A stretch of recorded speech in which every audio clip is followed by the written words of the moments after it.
Now, I listened to the speech by President Uhuru Kenyatta today. And at some point, I thought the president was actually addressing his deputy, William Samoei Ruto. And I asked myself one simple question. Is this guy really aware that his deputy is already laying the ground to dump his party, Jubilee Party? Because I was convinced that the president was actually responding to a tweet which the deputy president tweeted around 2 days ago. Kazi mtaiona. Kazi mtaiona. Wakupiga kelele waendelee.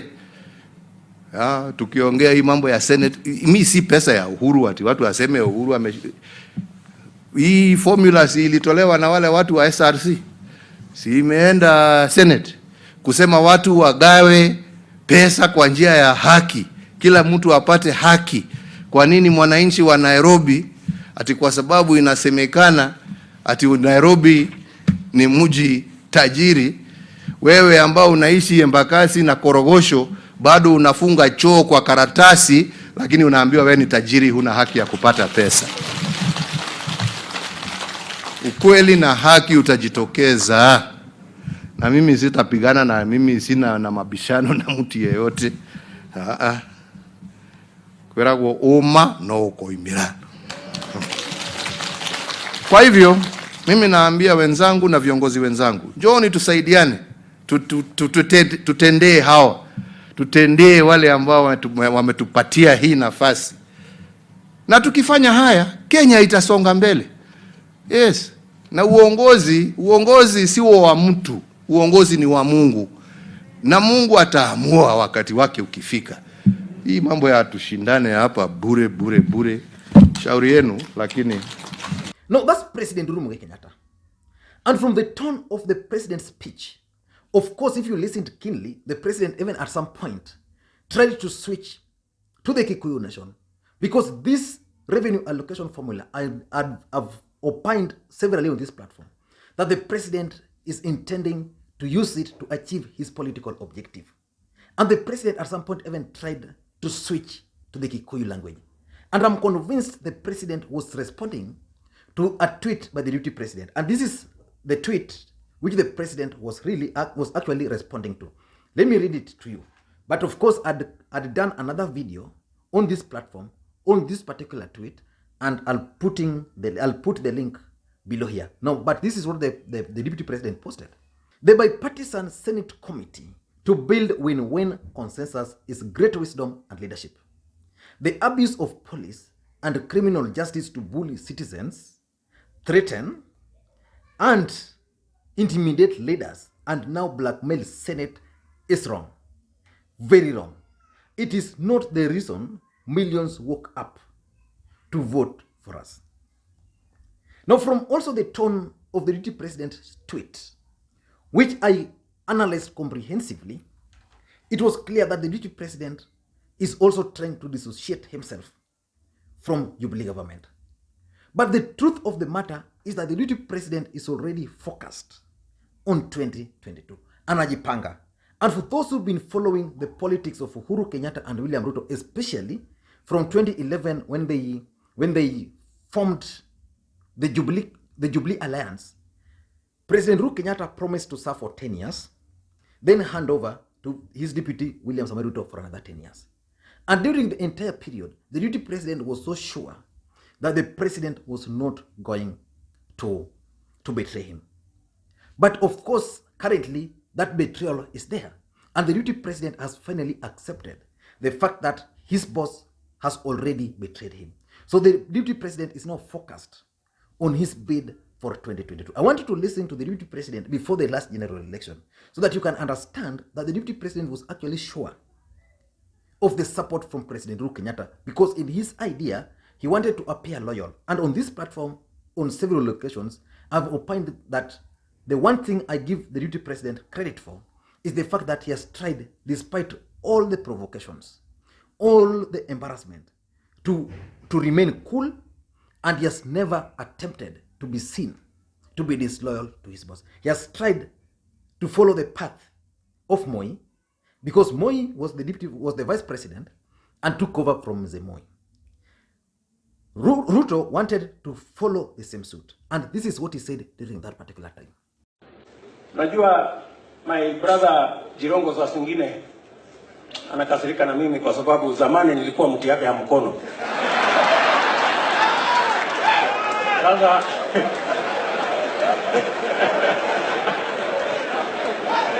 anakasirika na mimi sasa, anaona huyu ambaye alikuwa mtu yake ya mkono alipitia wapi hapa mpaka aka.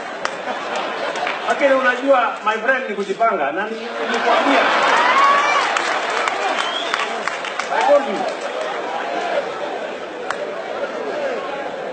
Mimi sikatai nilikuwa mtu yako ya mkono, lakini sasa unanikasirikia ya nini? Na sasa hii ni maneno ya Mungu.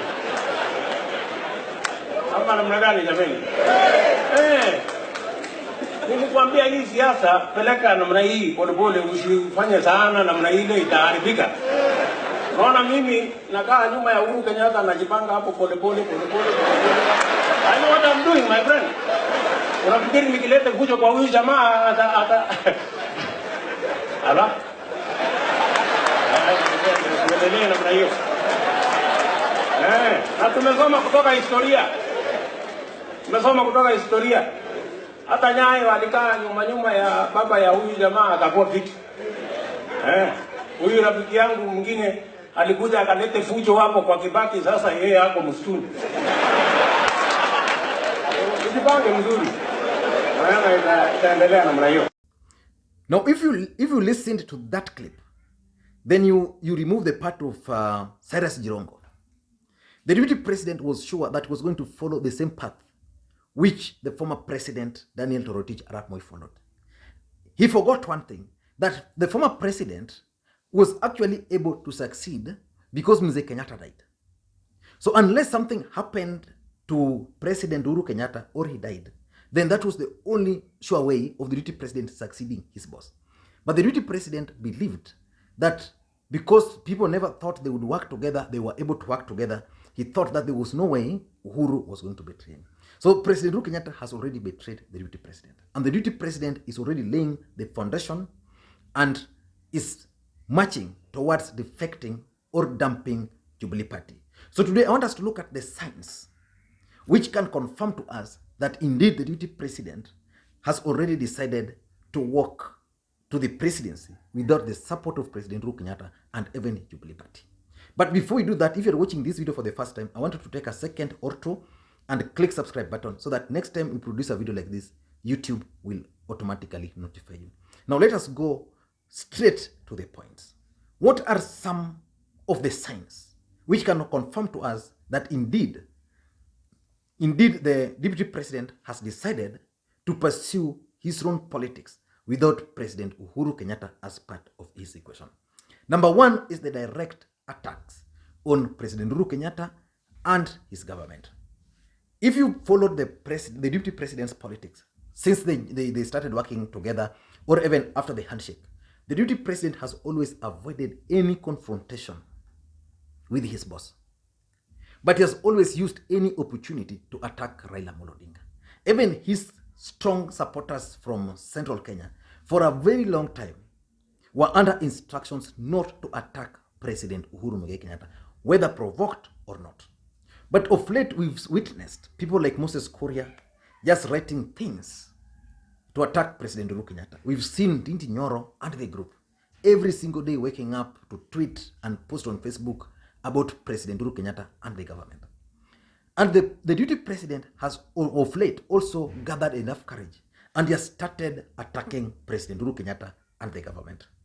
Why would the deputy president accuse the government of using the police to harass citizens? Is he not part of the police? So that's direct attacks on the government and on President Uhuru Kenyatta. And that confirms to you that the deputy president has decided that for him, he's now ready for anything. So he's not going to wait for the president to endorse him. He's actually pushing the president to respond to him. That's number two is the Jubilee Assembly Center.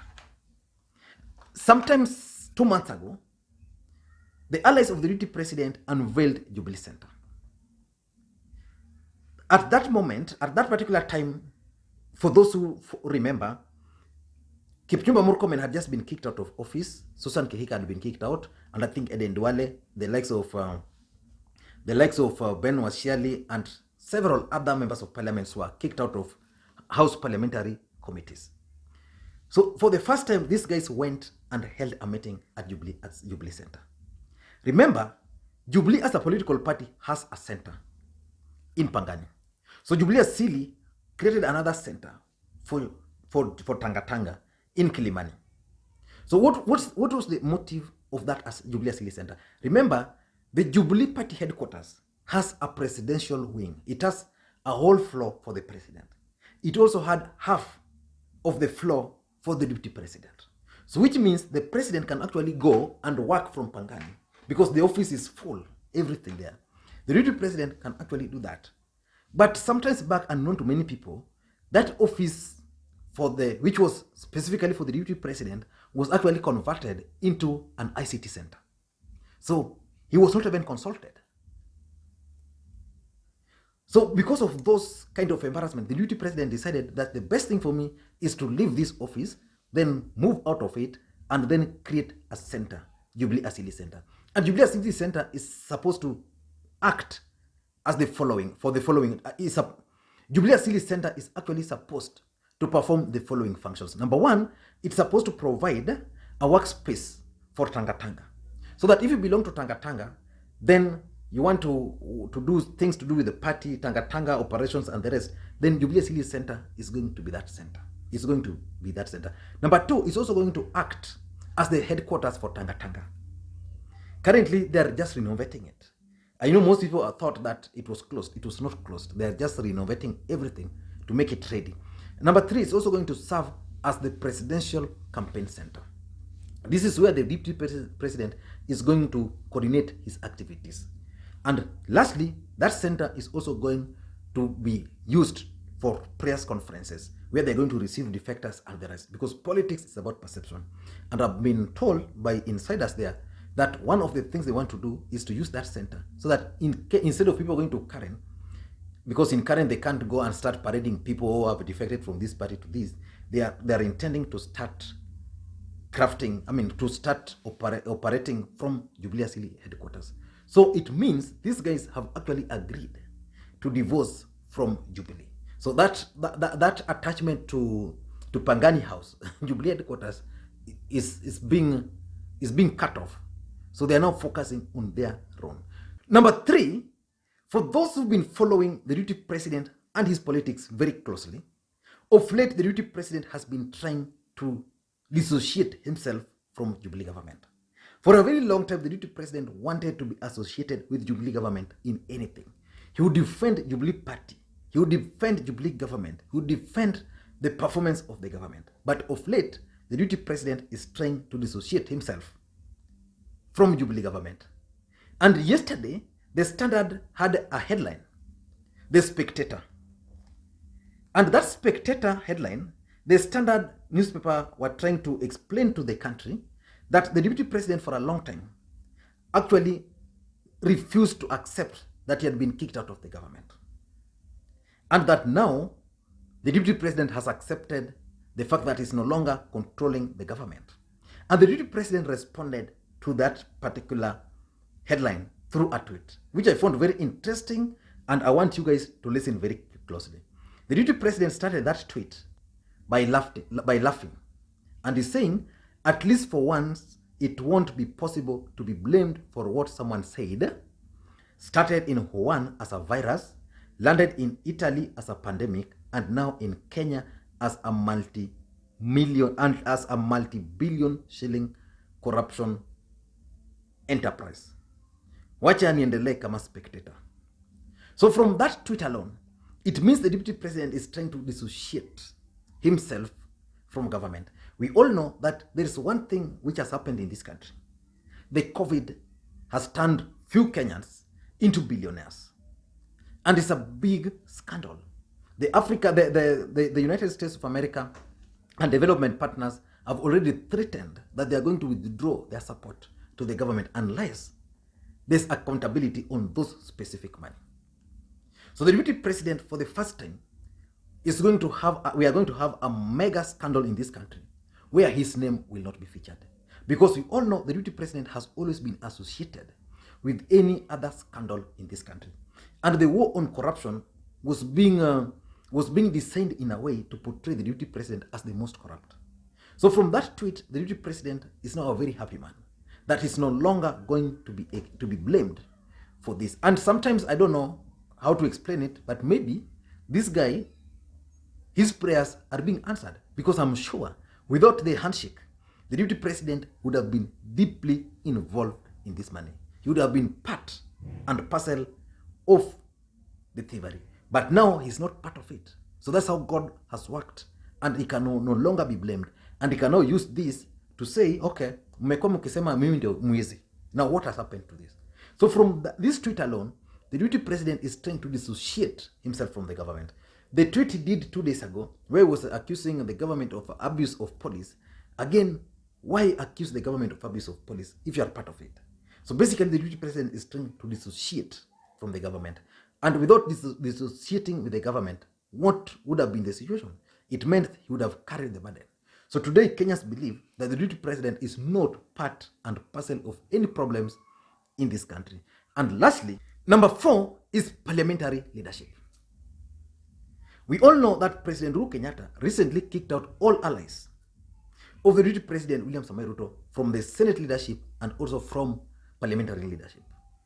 His key allies, talk of Kipchumba Murkomen, Susan Kehika, talk of Aden Duale, Ben Washali, all those, talk of Kimani Ichung'wah, kicked out from the budget committee, talk of Moses Kuria, removed from transport committee, some of the most lucrative committees in the house. The deputy president didn't react. He just told those people to wait, their time is coming. So do you want to tell me the deputy president was laughing? I strongly believe the deputy president was not laughing. He knows what he is doing. So in my view, from those points, I am sure the deputy president has already laid enough ground for him to depart or to decamp from President Uhuru Kenyatta's shadows and party called Jubilee Party. So the deputy president, in my view, is likely to defect or to announce changes on his politics in the next few coming months. I'm sure we are in August. By December, the deputy president is going to call for a press conference, and they are going to announce that they are going to leave Jubilee Party. Or if they won't make that announcement, they're just going to start operating as if they are another independent party. Because in Jubilee Party, they've been kicked out. They no longer control. And they are likely, and I'm repeating, they are likely to oppose the Building Bridges initiative if it's going to go for the referendum. I don't know what you think, but that's my take. And thank you guys for taking your time to watch this video. I know most of you guys were asking about the t-shirt. The t-shirts are ready, and I know they're not bad. They're well done, especially for I've been putting them on here and people appreciate. So the t-shirts are good. So I'd want 2 or 3 people, especially those who are outside the country, to place orders. Say for 2. Just place the orders. I want us to test whether you can actually receive them within this stipulated time frame which I gave you. So just tell me your size. I just need 3 or 4 people. So if you are willing, just contact me on my WhatsApp 0777 741323. Just contact me through my WhatsApp number, your size, then I'll give you the price I send them. If they'll reach with you guys on time, then I'll be sure that the channel we are going to use is reliable. So I want 3 people who can agree to be part of this. So just reach me on my WhatsApp number. Just give me your size, the size of your number. I mean, the size you put on, if it's medium, large, extra large, small, just send me your size and the quantities you want. Then I can try and ship them for you. Thank you guys. And again, I want to thank you guys for your continued support. You guys are amazing. So many people, I just don't know how to tell you. But once I talked about these t-shirts, I saw so many people were really excited about the t-shirts. And I've not been responding to some. Some even wanted them immediately. But sometimes, you know, it takes time. You need to take your time when you want something to succeed. Thank you guys, and please share the video, drop your comments, and give the video thumbs up. Till next time, bye-bye.